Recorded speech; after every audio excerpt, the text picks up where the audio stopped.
Lorsque le président russe Vladimir Poutine et le président chinois Xi Jinping ont été vus côte à côte lors du défilé de la victoire du 9 mai en Russie, un message clair était adressé au reste du monde. La Russie et la Chine sont des alliés solides, ce qui devrait inquiéter l'Occident. Mais ce message est un écran de fumée. La réalité, c'est bien différente.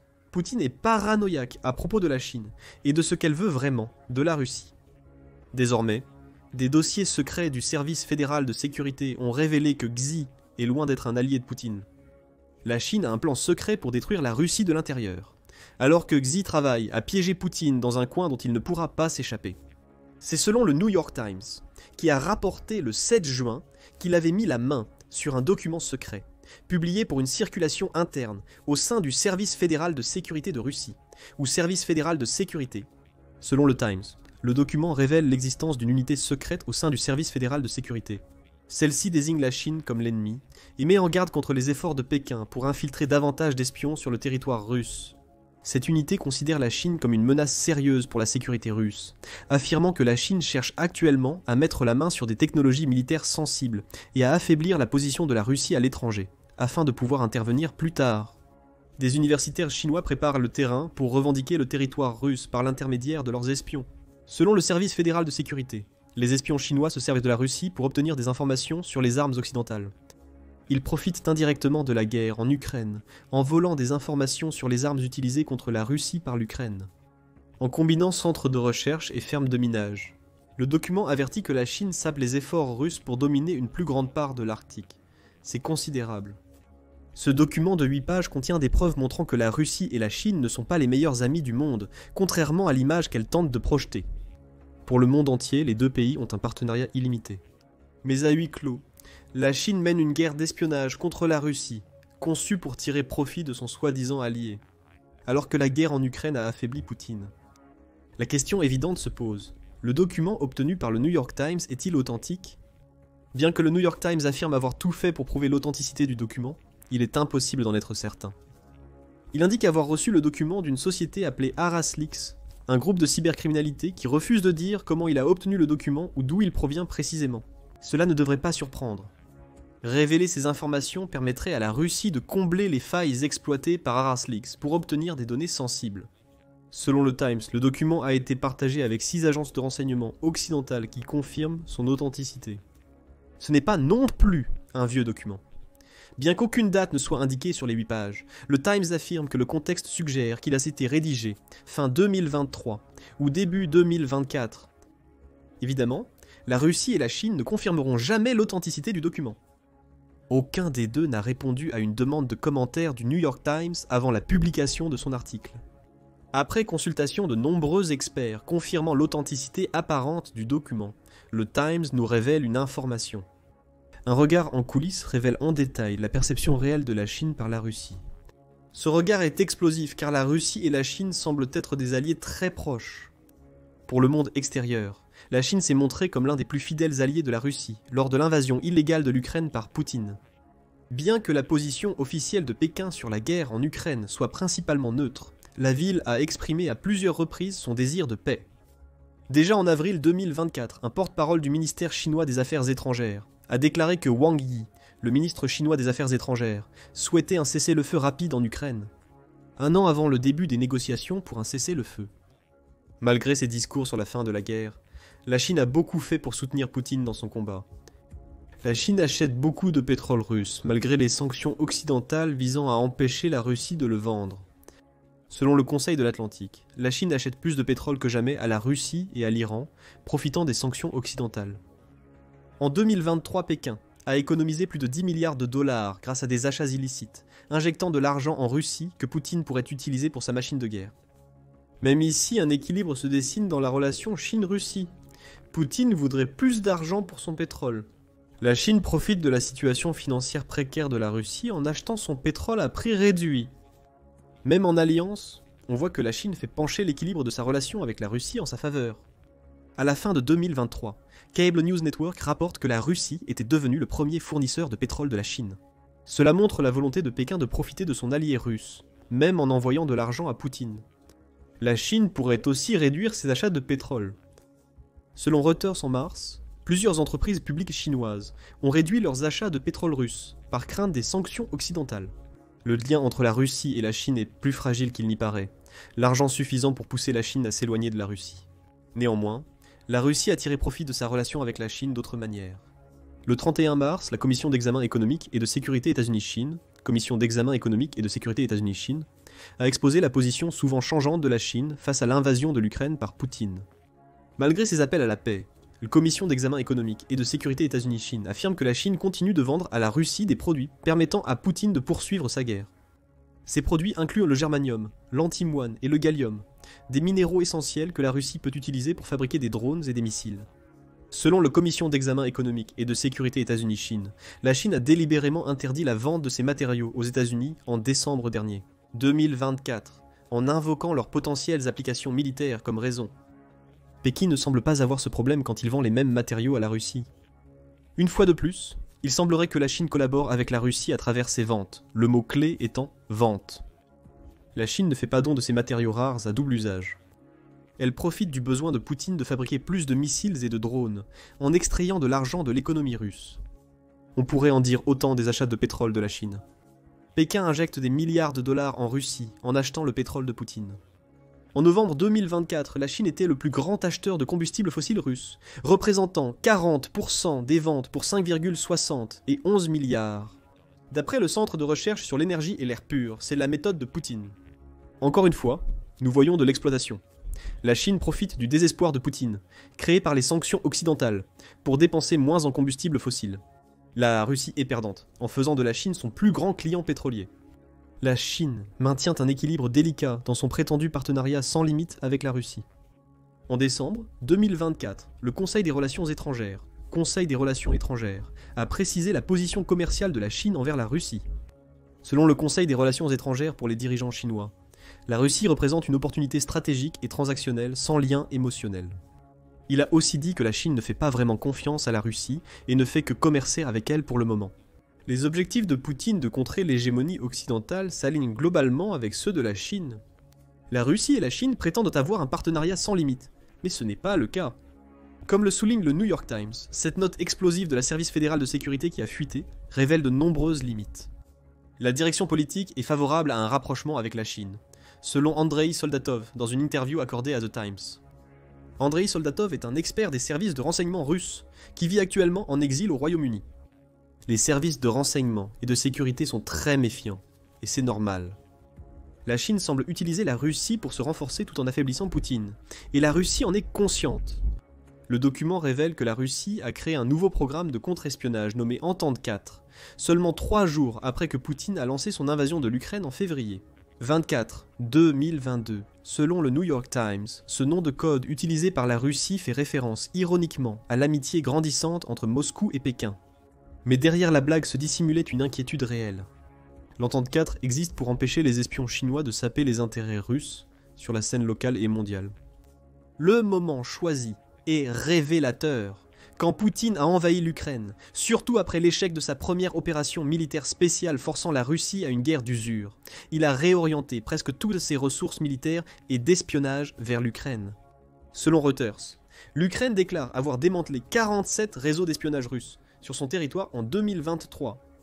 La plupart des espions russes sont en Ukraine, ce qui laisse peu de ressources à Poutine pour surveiller les actions de la Chine. À 6400 km de Moscou, la Chine n'a pas ce problème et en profite, ce que l'Entente 4 sait. Selon le Times, depuis l'invasion de Poutine, le service fédéral de sécurité a constaté une augmentation significative des opérations de renseignement chinoises en Russie. La Chine n'envoie pas forcément des centaines d'espions en Russie, même si elle en a sûrement quelques-uns qui opèrent sur le territoire de Poutine. La Chine a intensifié ses efforts pour recruter des responsables russes, journalistes, scientifiques, hommes d'affaires et toute personne proche du pouvoir à Moscou. La Russie a tenté de contrer toutes ces initiatives grâce à l'Entente 4, révèle le New York Times. Le document affirme que le service fédéral de sécurité a ordonné à ses agents d'intercepter la menace que représentait la Chine, afin de prévenir le transfert d'informations stratégiques importantes aux Chinois. Des réunions en personne étaient organisées avec les citoyens russes, qui allaient travailler en étroite collaboration avec la Chine pour leur délivrer un avertissement simple. La Chine peut être notre amie, mais méfiez-vous de tout effort que vos nouveaux partenaires pourraient faire pour obtenir des informations sensibles. Tout cela nous amène à une question clé. De quoi la Russie s'inquiète-t-elle autant ? Selon le document ayant fuité, la Russie fait face à 3 défis majeurs avec son allié chinois, précédemment évoqués dans la vidéo. Les renseignements occidentaux sur les armes, les revendications chinoises sur le territoire russe et l'Arctique. Selon le New York Times, la Chine cherche à en apprendre le plus possible sur les armes occidentales utilisées contre la Russie. Peu après l'invasion russe de l'Ukraine, des responsables d'entreprises de défense et d'instituts de renseignement chinois ont commencé à se rendre en Russie en grand nombre, rapporte le Times. Selon le média, le document du Service fédéral de sécurité détaille précisément ce que cette vague de responsables et d'agents de renseignement veut découvrir. Selon le document, Pékin s'intéresse particulièrement aux informations sur les méthodes de combat par drone, la modernisation des logiciels et les moyens de contrer les nouvelles armes occidentales. Selon le New York Times, la Chine cherche à combler son retard sur la Russie dans le domaine de l'aviation, où elle accuse des décennies de retard. Le recrutement prioritaire est accordé aux anciens et actuels employés des usines aéronautiques et des instituts de recherche. Selon le rapport divulgué, il s'agit de personnes mécontentes de la fermeture du programme Ekranaplan par le ministère russe de la Défense ou qui ont des problèmes financiers. Il est incertain si la Chine recrute des scientifiques russes dans des entreprises chinoises, donnant à Pékin un accès direct à leurs secrets, ou si elle les retourne pour qu'ils travaillent pour la Russie tout en partageant des informations avec la Chine. C'est terrible pour Poutine. Plus la Chine apprend de la Russie, plus elle devient puissante. La Chine a aussi une longue histoire de telles pratiques.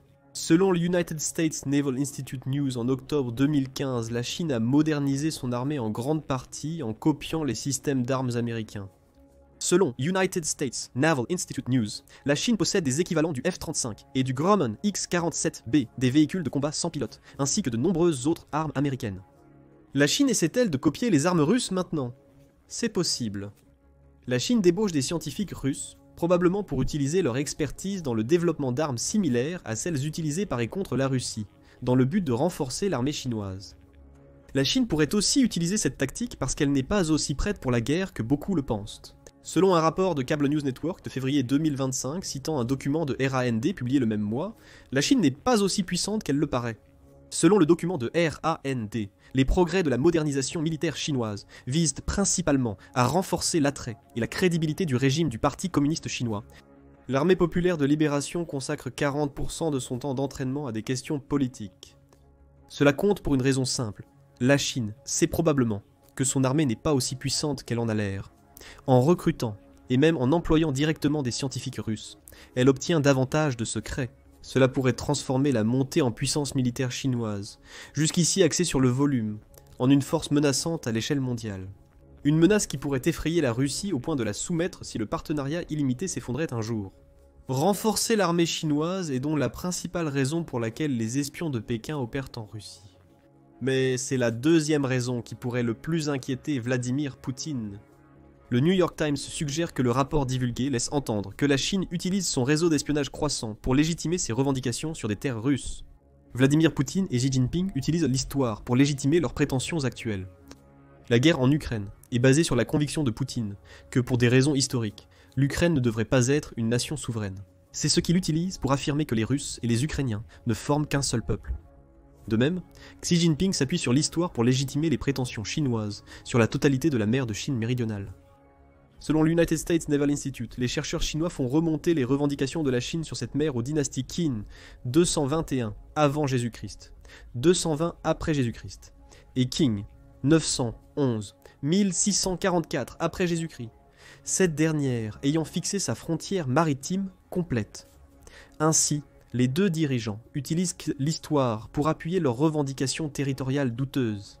Un document divulgué du Service fédéral de sécurité suggère que la Russie craint que la Chine retourne bientôt cette tactique contre Vladimir Poutine. Le New York Times souligne que les deux nations partagent une frontière de 2615 miles, et que les nationalistes chinois ont depuis longtemps des problèmes avec un traité du 19e siècle qui a vu la Russie annexer des portions de la Chine qui sont depuis devenues l'actuel Vladivostok. Selon un document du Service fédéral de sécurité des universitaires chinois, demande de plus en plus le retour de territoire à la Russie. Pékin chercherait soi-disant des traces d'anciens peuples chinois dans l'extrême orient russe, selon le New York Times. Elle compte utiliser ces découvertes pour influencer l'opinion locale dans ces régions. En août 2023, la Chine a publié une carte nationale utilisant des noms chinois au lieu des noms russes pour plusieurs lieux de l'extrême orient russe, rapporte le New York Times, suggérant à nouveau que cela pourrait être le cas. Ce message s'adressait à la Russie, et au service fédéral de sécurité la Chine pourrait vouloir récupérer ces territoires pour des motifs académiques. La Russie, affaiblie par la guerre en Ukraine et exploitée économiquement par une Chine qui se renforce militairement, pourrait ne pas pouvoir résister. Mener un travail préventif auprès des citoyens russes impliqués dans ces activités. Le document divulgué ordonne de limiter l'entrée des étrangers dans notre pays, comme mesure d'influence. Autrement dit, ne permettez pas à la Chine d'employer les mêmes méthodes que la Russie pour étendre son influence en Ukraine, en Moldavie et en Géorgie, au détriment de Poutine. Enfin, il y a la question de l'Arctique, qui ne préoccupe pas seulement le service fédéral de sécurité. La note divulguée suggère que la Chine développe une nouvelle stratégie pour acquérir du soft power en Asie centrale et se constituer une base de pouvoir dans l'Arctique. Lors de la publication, le service fédéral de sécurité avait déjà prévenu du déploiement de la nouvelle stratégie chinoise en Ouzbékistan. Aucun autre détail n'est donné, sauf que la stratégie serait liée à l'aide humanitaire. Malgré tout, il y a une inquiétude évidente pour Poutine. L'Ouzbékistan, comme beaucoup de pays d'Asie centrale, était autrefois sous l'influence soviétique. Le New York Times affirme que Poutine veut récupérer cette influence. Tout ce que la Chine fait pour gagner de l'influence dans la région nuit à ses ambitions.